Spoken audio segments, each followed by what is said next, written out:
Welcome back to the Defying Gravity podcast with Zach Goodman. Today, we're going to talk about the most important law of training out there. Okay, this is by far the most important training law that influences my own training system and should be influencing your training system. This is the law that should be changing your thought process and the way that you program strength training.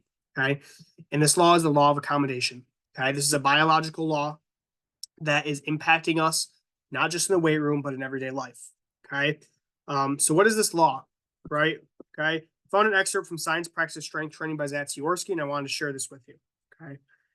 What is it? If athletes apply the same exercise with the same training load over a long period of time, performance improvement decreases.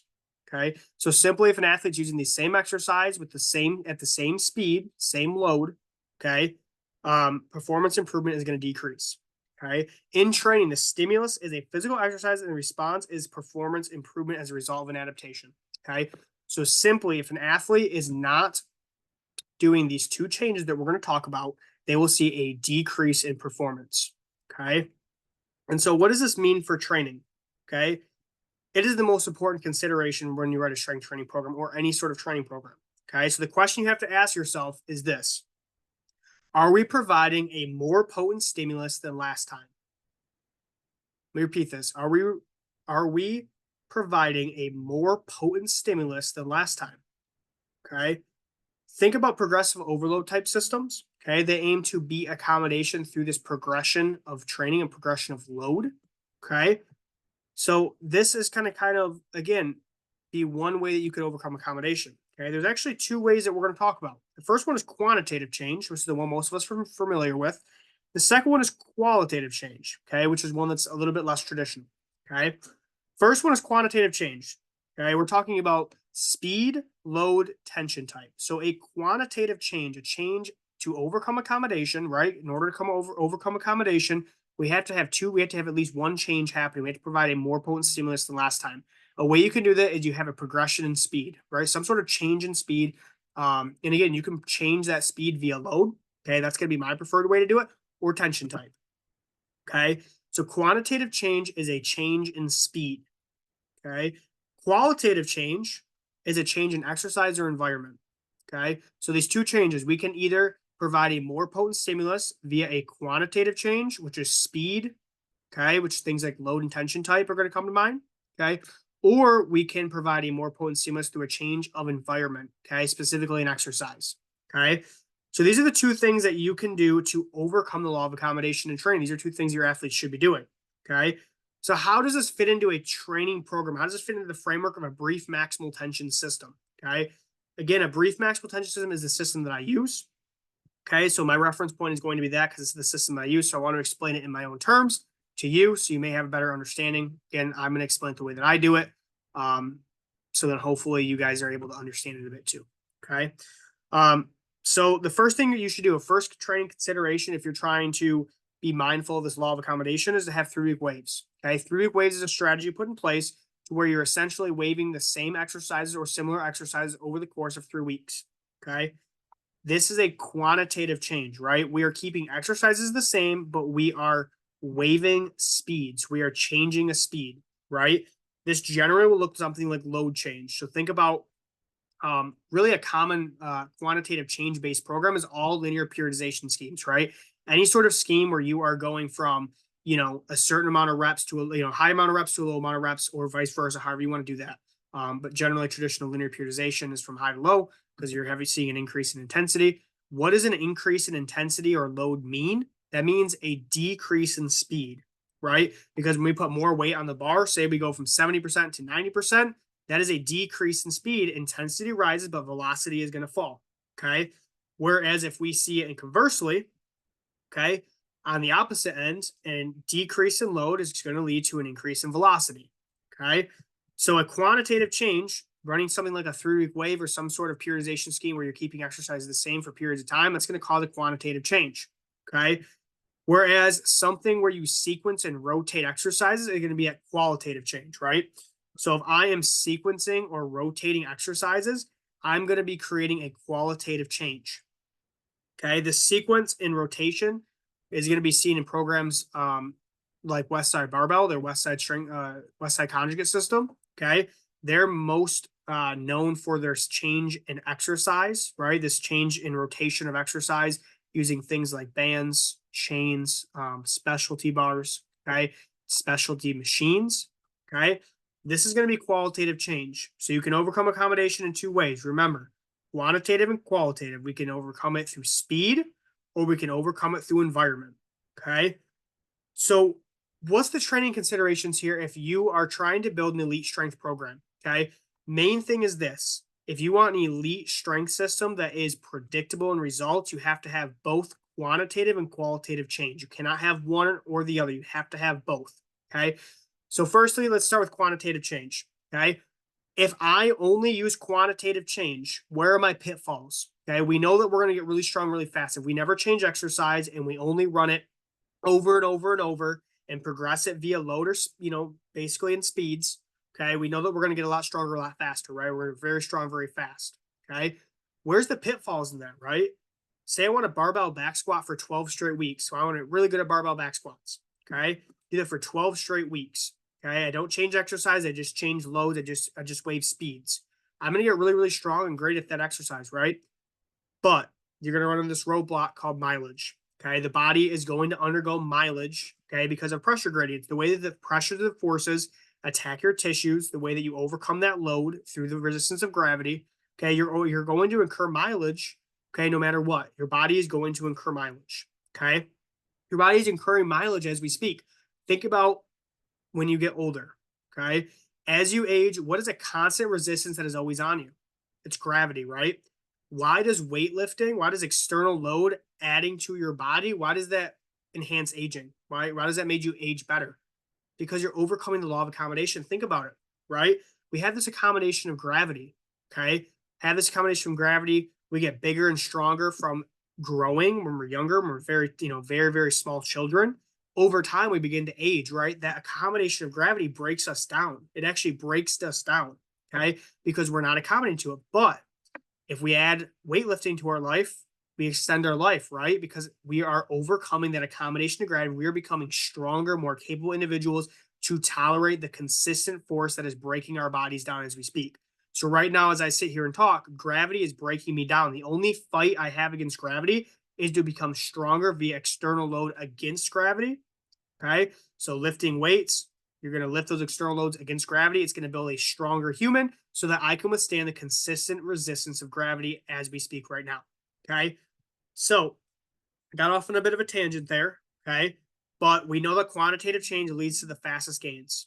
Okay. But you're going to run into this roadblock of mileage because you're not going to change exercise or environment. You have to be able to change. Okay. So it leads us to qualitative change, right? A sequence of exercise and, rotations of exercise, rotations of tension types, things like that. Okay. This rotation is going to have to be paired with quantitative change. If you only have qualitative change, you only just change exercise. Say I come in every day, I do something drastically different. I come in one day and we bench, and then the next day we incline bench, and the next day I floor press, and the next day I do this, and I never have something consistent, right? You're going to be overcoming accommodation via qualitative change, but it's not going to be as potent as having a strategic attack of qualitative change with quantitative change, right? So this is where 3-week waves come with brief maximal tension system. Okay. What ultimately we want out of training is that we want to be able to use exercises for multiple weeks. Okay. Progress them and overcome accommodation via quantitative change, but then rotate them and sequence them so that we are not breaking ourselves down. Okay. So what this could look like, this may look like running barbell back squats for 3 or 6 weeks, right? And then rotating to a box squat or a safety bar squat or throwing bands on it, just changing one variable because it's changing that environment, it's changing that pressure gradient, right? It's changing the way that our body accelerates and moves load. Okay. So an elite strength system is going to include both. Okay. Because ultimately, here's our goal. We want to improve performance without mileage. We want to make bigger, stronger, faster, more explosive athletes that are not broken down. Okay, so we need both. We need quantitative change because that's the fastest way to get really strong. Okay, and if you train athletes, you do not have time to change exercise every single session. You don't have time. You need the most bang for your buck right now. You need the most potent stimulus right now because you don't get these athletes very long. So we need the best of the best right now. Okay, but you need to be smart because we don't want to break them down either. So we need to have both. all elite strength systems have a present change of quantitative and qualitative, right? They're using both simultaneously. So think about the Westside Barbell strength system, right? You have these 3-week dynamic effort waves of using the same exercise for 3 straight weeks with a change in speed, right? They may go from 1 meter per second to 8 meters per second in week 2 to 6 meters or 0.6 meters per second in week 3. So let me repeat that. Okay. Week 1, 1 meter per second. Week 2, 0.8 meters per second. Week 3, 0.6 meters per second. Okay. Because those percentages are going up, there's a loss of velocity. Okay. So that's what velocity could look like in a dynamic effort wave, right? But you rotate exercises every 3 weeks. Okay. On max effort day, because there is no change in that velocity, there's no change in speed. How do we continue to progress in max effort? Because max effort is always under 0.3 meters per second. How do we continue to progress? Qualitative change. Qualitative change allows max effort to be sustainable. Okay. So you have this quantitative change happening on dynamic day, and you have this qualitative change happening on max effort day. Okay. This creates a perfect storm of adaptation for athletes. Okay. Again, I don't run a traditional Westside barbell conjugate system. My system is similar. I steal a lot of things, but it's not the exact same. Okay. But in my brief maximal tension system, I may use the same exercises for multiple weeks in a row and use and take advantage and leverage quantitative change and then rotate them and sequence them using qualitative change. So my athletes are getting stronger. They're getting they're getting this change of velocity all the time. We're attacking all these different speeds, but we're not wearing them out with the same pressure gradients. We're changing pressures, okay, via exercise and loads, okay? So if you want an elite strength system, you have to have both. You can't just have one or the other. You have to have quantitative and qualitative change, okay, to overcome this law of accommodation. Again, the law of accommodation is the most important law that if when it comes to training. This is the most important consideration is how are we providing a more potent stimulus to the organism at once. Okay, so we have to provide some sort of potent stimulus to see adaptation. Okay, again, if we give them too potent of a stimulus and we continue to run them in the ground with this change of speed, eventually they get broken down. Okay, so we need a change of speed and a change in environment. So we need a change of load and we need a change of exercise. Okay, this is why conjugate is king. This is why a conjugate strength system is king for building strong, fast, explosive athletes, but athletes that don't break. Okay, why do we see athletes that use conjugate systems train longer, okay, last longer in strength sport than anybody else? Because they are getting both, okay? They're getting the strength, they're getting this improvement of all these different physical abilities, but they're not getting the wear and tear, the mileage that athletes that are not changing exercise and environment are. Okay, this is why variation of training is a key principle of training. We'll talk about this. This is another key principle when it comes to brief maximal tension is having this change in variation, okay? But key takeaways here, you have to have qualitative and quantitative change to overcome the law of accommodation. You have to have both. Okay, so figure out where in your system, whether you're running some sort of, 3-week wave, like a 5-3-1 type of system, some sort of wave system, or you're running some sort of conjugate system that kind of uses a little bit of both. Okay. Or not necessarily conjugate system because they're both conjugate, but like a West Side system. Okay.